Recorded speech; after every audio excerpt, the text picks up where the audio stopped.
Hello friends, I am Prithviraj Singh and I warmly welcome you to my channel Sci Tutorial. Today we will discuss about Rutherford's atomic model, which is a very important topic in the world of chemistry. So we will discuss it now and we will see here the observation of the experiments he had conducted with his two companions and the outcome and the postulates of his theory or the outcomes of atomic model and drawbacks of his models. Then who has overtaken him in his atomic model by modifying his theories. We will talk about all these. So guys, दिल थाम के बैठिए, अब हम अपना session शुरू करने वाले हैं। आप एक ऐसी सिचुएशन में हैं, समझिए जहां पर आप फंसे हुए हैं। ओके, बहुत सारे लोग फंसे हुए हैं, रॉबर्स ने हमला कर दिया है किसी एक पार्टिकुलर एरिया पर। अब उनके पास एक ऐसी बॉल है जिसे फेंकने पर अगर वो ग्राउंड में टच हो, कहीं भी टच हो, तो उसमें से गैस निकलने लगेगा किसी भी ऑब्जेक्ट के साथ कोलिजन करने के बाद। वो बॉल धीरे धीरे गैसियस स्टेट में चला जाएगा और उस गैसियस स्टेट पूरे रूम में या फिर आप कहाँ भी जहाँ भी लॉक हैं वहाँ पर पूरे में फैल जाएगा और कुछ भी दिखाई नहीं देगा। फिर आप उस गैस के अंदर हैं, मतलब उसी बीच में गैस भी है और आप भी हैं। फिर एक पुलिसमैन आएगा, पुलिसमैन रॉबर्स को मानो इनकाउंटर करना है पुलिस को, तो वो मानिए ऐसे तो गोली नहीं चलाते हैं लेकिन गोली चला दी उन्होंने। अब किसे लगेगी किसे नहीं, इसका क्या भरोसा है। कुछ इसी प्रकार का एक्सपेरिमेंट किया था रदरफोर्ड ने भी। उन्होंने एक स्क्रीन लिया था और आप एक बात और ध्यान रखिए कि ये जो है ये मेरा 3D फिगर है। तो जैसे वो जो बेंडिंग स्केल नहीं आती है, उसको मानिए आप टेबल पे रख के फोल्ड करके ऐसे रखे हुए हैं, फोल्ड करके, उसी टाइप से ये भी है। और बीच में एक गोल्ड का फॉइल रख दिया उन्होंने। ओके, सबसे पहली बात मैं आपको ये बता दूं कि हम लोग जो ये आज का एटॉमिक मॉडल पढ़ रहे हैं, हम इसमें कुछ भी मेमोराइज नहीं करने वाले हैं। आपको बस ध्यान से इसे सुनने की ज़रूरत है, आपको सब कुछ अपने आप समझ में आ जाएगा। इसीलिए मैं इसमें confusing terms like breath of gold foil, इस टाइप के बातों को मैं बाद में बताऊंगा। जिन्हें मन करेगा वो नोट कर लीजिएगा और मेनली यहाँ पर आप कॉन्सेप्ट पर ध्यान दीजिए। तो एक गोल्ड फॉइल यहाँ आया, उन्होंने रख दिया और फिर जो ये आप गेटवे देख रहे हैं, वहाँ से कुछ दूरी पर एक रेडियो एक्टिव सोर्स रख दिया। सामने में एक होल था आगे से, ओके, आगे से एक होल था जिसमें से अल्फा पार्टिकल्स का इमिशन होने वाला था। Alpha particles, high energy streaming होने वाला था। मतलब अल्फा पार्टिकल्स को ये रेडियो एक्टिव सोर्स बहुत ही वेलोसिटी के साथ, जैसे गन फायरिंग की बात थी, उसी तरह से अल्फा पार्टिकल्स को ये रेडियो एक्टिव सोर्स फायरिंग करेगा। किस पर? गोल्ड फॉइल पर। अब फायरिंग करेगा, अगर ये हम स्क्रीन क्यों लगाए हैं आप पूछेंगे। फायरिंग करने के बाद जो रिजल्ट आएगा, मतलब गोल्ड फॉइल से हो सकता है कि कुछ लोग, सॉरी हम लोगों का एग्जांपल दिए इसलिए मेरे मुंह से लोग निकल गया, तो इसके कुछ पार्टिकल्स इधर उधर स्कैटर हो जाएं, तो उस पार्टिकल्स को कलेक्ट करने के लिए हमने पीछे स्क्रीन लगा दिया है। और ये स्क्रीन किस चीज़ का बना हुआ है आगे मैं आपको ये भी बताने वाला हूँ, पहले ये देख लीजिए।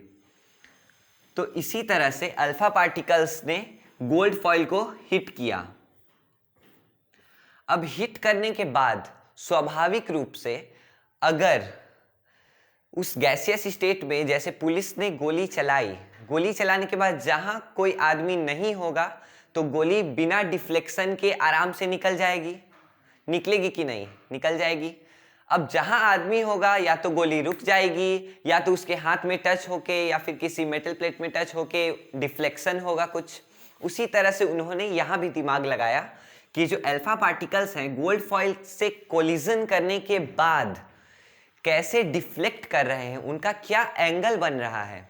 अगर कुछ हो जहां वो कोलिजन कर रहे हैं तो कुछ ना कुछ एंगल तो बनेगा ही, और अगर कुछ ना हो तो कोई बात नहीं, एकदम घोस्ट की तरह हाथ इधर से उधर, वैसे ही अल्फा पार्टिकल भी गोल्ड फॉइल से इधर उधर आराम से कर लेगा बिना किसी डिफ्लेक्शन के। तो उन्होंने पाया ये कि जो अल्फा पार्टिकल्स यहाँ से निकले थे, कुछ पार्टिकल्स डिफ्लेक्ट किए। सबसे पहला ऑब्जर्वेशन था उनका, ये आप नोट कर सकते हैं, अगर चाहें तो ध्यान से सुनने से भी काम चल जाएगा। ठीक, फर्स्ट ऑब्जर्वेशन था उनका कि बहुत सारा पार्टिकल्स था, तो एकदम मेजॉरिटी ऑफ द पार्टिकल्स, बहुत सारा पार्टिकल्स बिना डिफ्लेक्शन के गोल्ड फॉइल को पास कर गया, जिसका मतलब गोल्ड फॉइल में बहुत ही एम्प्टी स्पेस है। इसका मतलब यही हुआ ना, क्योंकि कुछ होता तो उसमें लग के वो उसका डायरेक्शन चेंज हो सकता था, इसलिए देखा गया कि majority of alpha particles passed without deflection.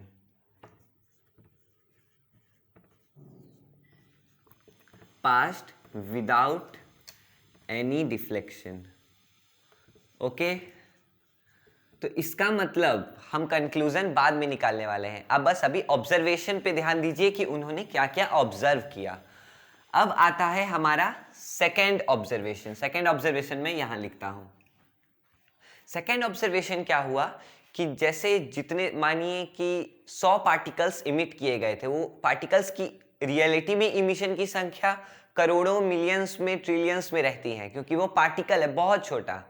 इस कारण से मानिए अगर 100 पार्टिकल था तो 100 में से 70 to 80 पार्टिकल्स बिना डिफ्लेक्ट किए हुए चले गए, मतलब खाली स्पेस था पूरा, आराम से निकल गए।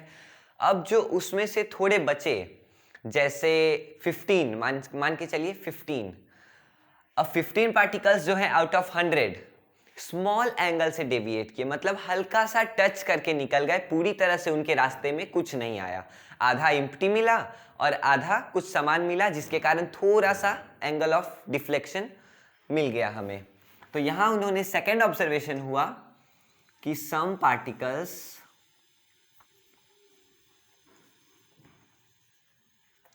particles passed with a small deflection.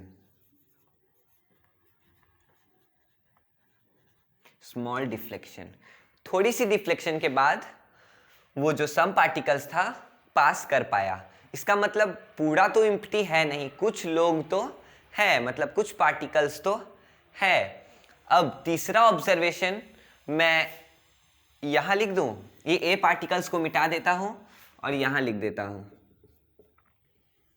मैं इन्हें अभी वाइप नहीं कर सकता क्योंकि कंक्लूजन निकालने में आपको अच्छे से समझ में आएगा। तो ये थर्ड नंबर ऑब्जर्वेशन, अब ध्यान से देखिएगा। अब बच गए कुछ 100 में से 5 पार्टिकल्स। अब वो पार्टिकल्स जो थे वो बहुत ही बड़े एंगल से डिफ्लेक्ट किए या फिर अपना पाथ ही रिट्रेस कर दिए। जैसे कि मानिए जैसे एक कार और ट्रक का एक्सीडेंट हो या फिर बाइक और ट्रक का, तो अगर नॉर्मली हो पूरे सामने से फेस टू फेस, तब बाइक डिफ्लेक्ट नहीं करेगी, थोड़ा सा अपने ही पाथ को रिट्रेस कर देगी। जिस तरह से जब एंगल ऑफ इंसिडेंस नॉर्मली पड़ता है किसी भी प्लेन पर, तो वो जैसे बिना डिफ्लेक्शन के अपना पाथ को रिट्रेस कर देता है, पूरा रिटर्न कर जाता है मुड़ के, उसी तरह से कुछ पार्टिकल्स ने बिहेव किया। तो इससे पता चला कि जहां पर डिफ्लेक्शन हुआ वहां कुछ तो है, जिसके कारण वहां पे जो पार्टिकल्स गए थे वो डिफ्लेक्ट हो गए, बाकी जगह गए थे नहीं हो पाए, लेकिन उस जगह पर कुछ लोग हैं, कुछ पार्टिकल्स हैं। तो थर्ड ऑब्जर्वेशन क्या था? वेरी फ्यू पार्टिकल्स डिफ्लेक्टेड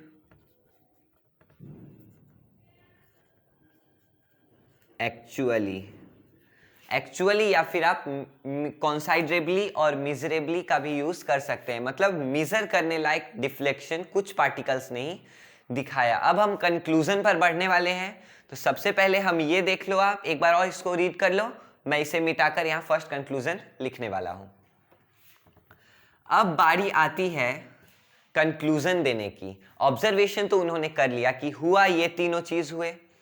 अब उन्हें पता चला कि किसी भी एटम में, ठीक, जो भी मास है, या फिर पॉजिटिव हो चाहे निगेटिव हो, अभी उसकी बात मैं नहीं कर रहा हूं, एटम का मास एकदम सेंटर में या फिर मिडिल में कॉन्सेंट्रेट किया हुआ है, मतलब साइड में पूरा खाली है, सारे पार्टिकल्स डर के बीच में आ गए हैं। इस कारण से उन्होंने कॉन्सेप्ट दिया फर्स्ट कि all positively charged particles are packed in the nucleus which located और which locates in the centre of the atom. Okay, चलिए अब हम इसे मिटाकर अपना फर्स्ट कंक्लूजन यहां लिखते हैं। What was the first conclusion? All positively charged particles and mass of atom is concentrated in a very small volume. Okay, ये conclusion आप समझ गए होंगे। ओके, अब ऐसा हुआ, अब सेकंड कंक्लूजन था कि कुछ पार्टिकल्स थोड़ा डेविएट किए। अब हमें इन दोनों ऑब्जर्वेशन से थोड़ी ही राय लेनी है, और रदरफोर्ड ने अपना भी कुछ दिमाग लगाकर सेकेंड कंक्लूजन ये दिया कि एटम के बीच में पॉजिटिवली चार्ज पार्टिकल्स हैं, लेकिन साइड में, न्यूक्लियस के साइड में कुछ इलेक्ट्रॉन्स हैं जो वेरी हाई स्पीड में घूमते रहते हैं। निगेटिवली चार्ज पार्टिकल्स भी आप कह सकते हैं। वो न्यूक्लियस के चारों तरफ रिवॉल्व करते रहते हैं कुछ सर्कुलर पाथ्स में, जिनको उन्होंने ऑर्बिट का नाम दिया। आइए अब ये मिटाकर मैं यहां सेकेंड कंक्लूजन लिख देता हूं। What was our second conclusion? Negatively charged particles, हम सभी जानते हैं कि इलेक्ट्रॉन जो होता है हमारा निगेटिवली चार्ज पार्टिकल होता है, और पॉजिटिवली चार्ज पार्टिकल हम प्रोटॉन को कहते हैं। और जिस पर कोई चार्ज नहीं, ना पॉजिटिव ना निगेटिव, वो बीच का हमारा न्यूट्रॉन हो जाता है, उसको हम न्यूट्रल कहते हैं, या फिर उस पर चार्ज हम जीरो कहते हैं। Negatively charged particles okay revolve around the nucleus at very high speed, okay, in circular paths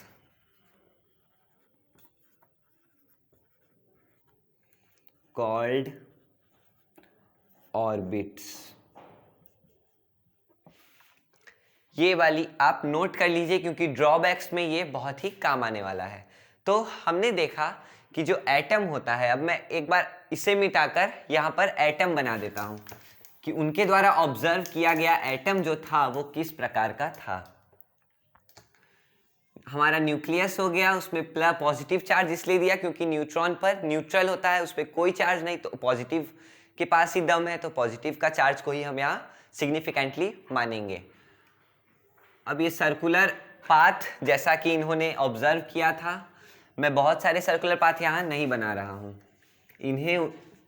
इसको उन्होंने ऑर्बिट का नाम दिया था, और इसमें कहा था कि इलेक्ट्रॉन्स घूमते हैं at a very high speed. हम लोग अभी तक ये बात समझ चुके हैं, ये एक एटम का फिगर है, और इसी न्यूक्लियस में, इसे कहते हैं न्यूक्लियस, जहाँ पर प्रोटॉन और न्यूट्रॉन रहते हैं। इस न्यूक्लियस में ही एटम का पूरा मास कॉन्सेंट्रेट करके रखा रहता है। अब हम सेकेंड मिटाते हैं, हम अपने थर्ड कंक्लूजन पर चलते हैं। थर्ड कंक्लूजन जो है हमारा, वो कुछ इस प्रकार का है कि जो भी इलेक्ट्रॉन्स रहते हैं वो निगेटिवली चार्ज रहते हैं, और प्रोटॉन्स रहते हैं वो पॉजिटिवली चार्ज रहते हैं। तो इस कारण से उनके बीच में कुछ electrostatic force of attraction create होता है, जिसके कारण वो अपनी जगह पर ही रहते हैं। मतलब अगर ये इलेक्ट्रॉन और ये पॉजिटिव और निगेटिव है तो इलेक्ट्रॉन को तो न्यूक्लियस में चला जाना चाहिए था, लेकिन उनके कहने के मुताबिक ये हाई स्पीड में घूमता है और हाई स्पीड में घूमने के साथ साथ इलेक्ट्रोस्टैटिक फोर्स ऑफ अट्रैक्शन को मतलब बराबर करके रखता है, इस तरह से रखता है कि ये इस पर उसका इफेक्ट ना पड़े। समझ गए? और वैसे ही इलेक्ट्रोस्टैटिक फोर्स ऑफ अट्रैक्शन के कारण ही ये जो इलेक्ट्रॉन है वो कभी कभी ही अपना एनर्जी लेवल चेंज करता है। एनर्जी लेवल ऑर्बिट्स में बांटा रहता है, मतलब पहला orbit first energy level, second orbit second energy level, इस टाइप से रहता है। वो हम बोहर्स एटॉमिक मॉडल में पढ़ेंगे। इनको भी किसी ने मॉडिफाई किया था, उनका नाम था बोहर। ये था टाइटल। नील आर्मस्ट्रॉन्ग वाला नील को यहाँ लगा दीजिए। नील बोहर ने इनके एटॉमिक मॉडल को मॉडिफाई किया था। वो हम आज नहीं जानने वाले हैं, तो उनकी चर्चा ना करें तो बेहतर है। अब हमारा तीसरा क्या था? तीसरा कंक्लूजन था कि electrons and protons have electrostatic force of attraction between them। ठीक, इलेक्ट्रॉन और प्रोटॉन जो है अपने बीच में, अपने आपस में, ये एक मिनट ये देख लीजिए, नोट कर लीजिए। ओके, तो अपने आपस में इलेक्ट्रोस्टैटिक फोर्स रखता है। अब देखा जाए तो अभी तक तो हमें इनकी सारी बातें सही लग रही हैं, लेकिन नील बोहर नाम के एक शख्स ने इनकी इन बातों पर कुछ ध्यान दिया और देखा कि कुछ मिस्टेक्स हैं, फिर इन्हें मॉडिफाई किया। तो आज के सेशन में हम बस इतना ही जानेंगे कि इनकी मिस्टेक्स क्या थी। मेन सिग्निफिकेंट इनकी दो मिस्टेक्स थी। सबसे पहला, मैं ये अब मिटा देता हूं, इसका अभी कोई ज़रूरत नहीं है।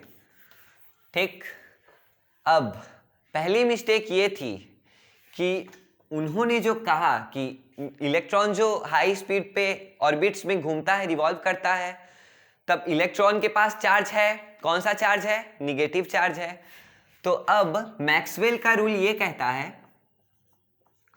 मैक्सवेल्स थ्योरी, ये आपको लिखने की जरूरत नहीं है, आप इसे बस समझ लीजिए कि कोई भी चार्ज्ड पार्टिकल, चाहे उस पर पॉजिटिव चार्ज हो चाहे निगेटिव चार्ज हो, कोई भी चार्ज पार्टिकल अगर एक्सेलरेट करेगा, मतलब उसकी वेलोसिटी चेंज होगी या फिर डायरेक्शन चेंज होगा मोशन के दौरान, तब वो इलेक्ट्रोमैग्नेटिक रेडिएशन रिलीज करेगा, रेडिएट करेगा।